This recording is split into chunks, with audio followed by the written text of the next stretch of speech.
सभी व्यूअर्स को मेरा नमस्कार। आज की इस वीडियो में मैं आप लोगों को बताऊंगा कि जब मैंने पहली बार एसएससी सीजीएल दिया था, जो मेरा फर्स्ट अटेम्प्ट था, उसमें जो मेरी फर्स्ट प्रेफरेंस थी वो मैंने इनकम टैक्स इंस्पेक्टर, एमईए या एएसओ इन सीएसएस या ईडी या सीबीआई इस टाइप की पोस्ट को छोड़कर जीएसटी इंस्पेक्टर क्यों भरी, इसके पीछे क्या रीज़न था। ये वीडियो मैं इसलिए बना रहा हूँ ताकि आप लोगों के कन्फ्यूजन्स दूर हो जाएं। बहुत सारे लोग मुझसे बहुत समय से पूछ रहे थे कि सर जीएसटी इंस्पेक्टर ही क्यों भरा, जबकि और बहुत सारी पोस्ट है। इनकम टैक्स इंस्पेक्टर बहुत अच्छी पोस्ट है, एमईए बहुत अच्छी पोस्ट है, सीएसएस बहुत अच्छी पोस्ट है, डीए बहुत अच्छी पोस्ट है, सीबीआई हो गया, ईडी हो गया, ऐसे दुनिया भर की अच्छी पोस्ट है। उन सबको छोड़कर जीएसटी क्यों भरा, इसके पीछे क्या रीजन था, तो भाई वो रीजन बताऊंगा, पूरा डिटेल में समझाऊंगा, वीडियो एंड तक देखते रहना। आप लोगों को खुद अपनी पोस्ट रेफरेंस भरनी होगी ना, तब आपको बहुत काम आने वाली है ये चीज। और आपके मन में जितनी भी कंफ्यूजन चल रहे हैं ना कि क्या जीएसटी इंस्पेक्टर सबसे बढ़िया नौकरी है या क्या और नौकरियां अच्छी नहीं है, तो वो सारे कंफ्यूजन क्लियर हो जाएंगे कि कौन सी नौकरी अच्छी है, कौन सी नौकरी अच्छी नहीं है। उसके बाद कमेंट में ना आप लोग खुद ही मुझे बताओगे कि कौन सी नौकरी अच्छी है, कौन सी नौकरी अच्छी नहीं है। बाकी देखो, ये ना एक बहुत ही सब्जेक्टिव चीज है, मतलब ये सबकी अपनी पसंद है, अपने प्रेफरेंस है। हर आदमी का अलग नेचर है, हर आदमी को अलग चीज पसंद है। जैसे किसी को मैं कहूंगा कि ब्लू कलर पसंद है, तो किसी को मैं कहूंगा रेड कलर पसंद है। तो इसी प्रकार से ना सबकी अपनी अपनी अलग अलग इच्छाएं होती हैं, अलग अलग प्रेफरेंसेस होती हैं, उन पर डिपेंड करती हैं ये सारी चीजें। वो सारी डिस्कस करूंगा वीडियो में अच्छे से डिटेल में। लेकिन उससे पहले मैं कुछ और एग्जाम्पल देना चाहता हूँ आपको। देखो, जैसे कि हम सीजीएल 18 से सिलेक्ट हुए थे। अब सीजीएल 18 में सिलेक्ट होने के बाद कुछ लोग मतलब जब तक ज्वाइन नहीं आती 19 भी देते हैं। मैंने भी दिया था, 19 भी दिया था, 20 भी दिया था। तो ऐसे 19 दिया कुछ फ्रेंड्स ने। तो 3 मेरे ऐसे दोस्त थे जो सीजीएल 2018 में मेरे साथ ही सिलेक्टेड थे, और सीजीएल 2019 में उनका एएसओ इन एमईए में सिलेक्शन हो गया, तीनों का। अब देखो, एएसओ इन एमईए फिलहाल मेरे हिसाब से सबसे टॉप की पोस्ट चल रही है, क्योंकि सबसे ज़्यादा कट ऑफ उसी की जाती है, वैकेंसीज कम निकलती हैं, मतलब नौकरियां कम निकलती हैं और कट ऑफ हाई जाती है। 3 में से सिर्फ एक ही ऐसा था जो जीएसटी इंस्पेक्टर की नौकरी छोड़कर एएसओ इन एमईए का 2 नहीं गए। बहुत सारे ऐसे लोग थे जिनका डीए में सिलेक्शन हुआ, इनकम टैक्स इंस्पेक्टर में सिलेक्शन हुआ, कोई भी नहीं गया। DSSS जो दिल्ली की सर्विसेज होती है, उनमें बहुत लोगों का सिलेक्शन हुआ, एक भी नहीं गया। उसके बाद दिल्ली पुलिस सब इंस्पेक्टर बहुत अच्छी नौकरी होती है। बहुत सारे ऐसे लोग थे जो दिल्ली पुलिस सब इंस्पेक्टर में ऑलरेडी सिलेक्टेड थे, ऑलरेडी वर्किंग कर रहे थे। कुछ ऐसे थे जिनकी ट्रेनिंग भी कंप्लीट हो चुकी थी, उसके बाद उनका यहाँ सिलेक्शन हो गया हमारे वाले बैच में, तो वहाँ से छोड़कर यहाँ पर आ गए। कुछ ऐसे लोग थे जो सीबीआई में वर्किंग कर रहे थे ऑलरेडी, मतलब कुछ सालों से सीबीआई में थे।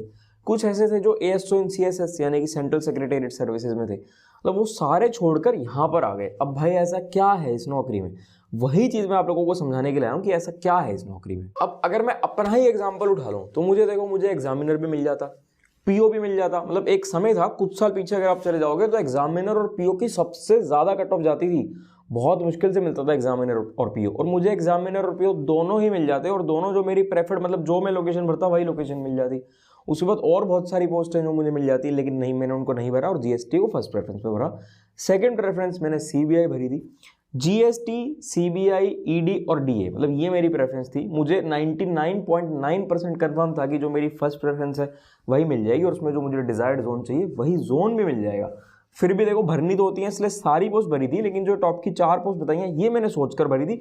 इसके बाद मैंने ऐसे ही भर दिया था। और इनकम टैक्स इंस्पेक्टर की बात करूं तो वो मैंने बहुत नीचे रखा था, हालांकि बहुत अच्छी पोस्ट है, मैंने उसको नीचे रखा अपनी पोस्ट रेफरेंस पे, तो इसका मतलब नहीं है कि वो खराब पोस्ट है, बहुत ही जबरदस्त, बहुत ही शानदार पोस्ट है। तो वही सारी चीजें डिटेल में डिस्कस करेंगे। लेकिन उससे पहले जिन लोगों को ये नहीं पता ना कि इन नौकरियों तक पहुंचते कैसे हैं, तो भाई इन नौकरियों तक पहुंचने के लिए एसएससी सीजीएल नाम का एग्जाम होता है, कंबाइंड ग्रेजुएट लेवल। उस एग्जाम के थ्रू आप इन सारी नौकरियों में लग सकते हो। एसएससी के और भी बहुत सारे पेपर होते हैं, जैसे सीपीओ, सीएचएसएल, इस टाइप के और बहुत सारे पेपर होते हैं, वो सब आप लोगों को देने चाहिए। लेकिन इन नौकरियों के लिए सीजीएल होता है, और उसके प्रिपरेशन के लिए ना एक प्रॉपर गाइडेंस चाहिए, प्रॉपर बुक लिस्ट चाहिए, मतलब आप लोगों को पता होना चाहिए अच्छे से कहाँ से पढ़ना है। तो मैं आप लोगों को जीके की बुक दिखाना चाहता हूँ।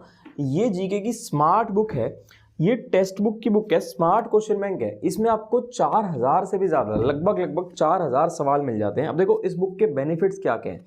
इस बुक में जो सिलेक्टेड 4000 सवाल है ना, मतलब वो ऐसे सिलेक्ट किए गए हैं, जो टेक्स्ट बुक के मॉक टेस्ट भी होते हैं, आप लोगों को पता ही है। तो मॉक टेस्ट में जो स्टूडेंट्स की परफॉर्मेंस है उसको जज करते हुए उन्होंने अपने हिसाब से बेस्ट 4000 सवाल इस बुक में डाले हैं। उसके बाद इन्होंने टाइमर सेट किया सवाल को सॉल्व करने के लिए, यानी कि जो सवाल आपको सॉल्व करना है उसमें हर सवाल के साथ आपको ब्रैकेट में टाइम मिलेगा, 8 सेकंड, 21 सेकंड, इस टाइप से टाइम मिलेगा।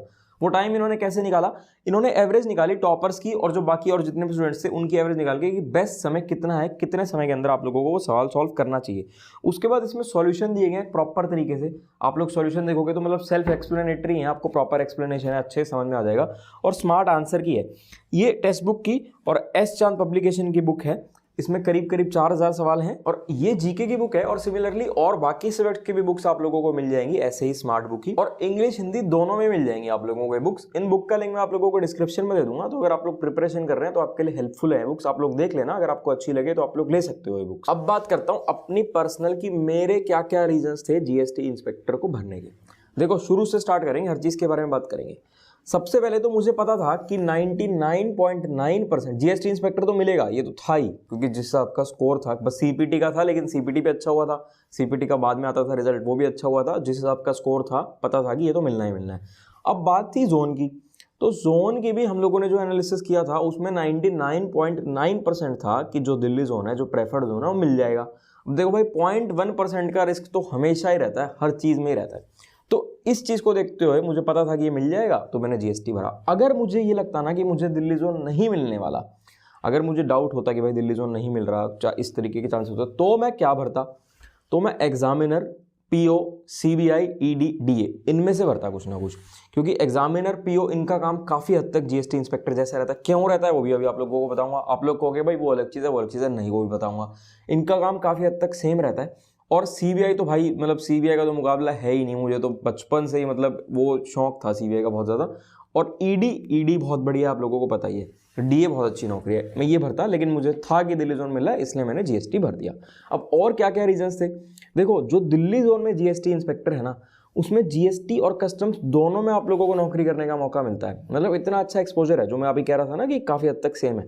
देखो कस्टम्स में आप लोग हो तो आप एग्जामिनर और पीओ हो, जब आप लोग जीएसटी में हो तो आप लोग जीएसटी इंस्पेक्टर हो। तो दिल्ली जोन में आपको दोनों में काम करने का मौका मिलता है कुछ कुछ समय के लिए। तो एक्सपोजर इतना अच्छा है, वर्सेटाइल नौकरी है, बहुत ही जबरदस्त नौकरी है। उसके बाद मैं ही नहीं और लोग भी, मतलब देखो जो ये दिल्ली एनसीआर वाले लोग हैं, नॉर्थ इंडिया के आसपास वाले लोग हैं, वो तो प्रेफर करते ही करते हैं दिल्ली जोन। लेकिन दूर वाले लोग भी है ना, जैसे आप राजस्थान से उठा लो, आप यूपी देख लो, बिहार देख लो, जो वहां के लोग भी है ना, वो लोग भी दिल्ली जोन भरना प्रेफर करते हैं। क्यों प्रेफर करते हैं, क्योंकि एक तो दिल्ली से कनेक्टिविटी बहुत अच्छी है, मतलब बड़ा शहर है, अच्छा शहर है। कुछ पहले क्या होता था, पहले जिनको यूपीएससी प्रिपरेशन करनी होती थी उनके लिए बहुत अच्छा था, अब तो खैर ऑनलाइन हो गई है बहुत सारी चीजें। उसके बाद और जितने जोन है ना, जैसे राजस्थान जोन है, बहुत बड़ा जोन है, दिल्ली जोन कंपैरेटिवली सही अच्छा जोन है, इसलिए वो लोग भी प्रेफर करते हैं। उसके बाद जीएसटी इंस्पेक्टर में क्या है, जीएसटी इंस्पेक्टर में यूनिफॉर्म है भाई। देखो यूनिफॉर्म का एक अपना अलग ही क्रेज है, एक अपना अलग ही मतलब प्राउड जो फीलिंग आती है ना यूनिफॉर्म पहनकर, जब कंधे पे आपके 3 सितारे लगते हैं ना, वो फील आप लोगों को जिंदगी में कभी आ ही नहीं सकती। उसके बाद जो जीएसटी इंस्पेक्टर की नौकरी है ना, ये इतनी वर्सेटाइल नौकरी है, मतलब इतने दुनिया भर के तरीके के काम है कि आप लोग कभी जिंदगी में बोर नहीं हो सकते। मतलब ऐसा नहीं है कि आप सेम काम नहीं कर रहे, हर समय मतलब हर कुछ टाइम में आप लोगों के ट्रांसफर्स हो जाते हैं, पोस्टिंग चेंज हो जाती हैं और नए नए तरीके का आप लोगों को काम करने को मिलता है, मजा आता है। कभी मतलब ऐसा नहीं होगा कि यार बोर हो गए सेम काम करके। और सबसे बढ़िया बात इसमें दोनों चीजें हैं, फील्ड जॉब भी है, डेस्क जॉब भी है। तो देखो ये चीजें ना चेंज होती रहनी चाहिए।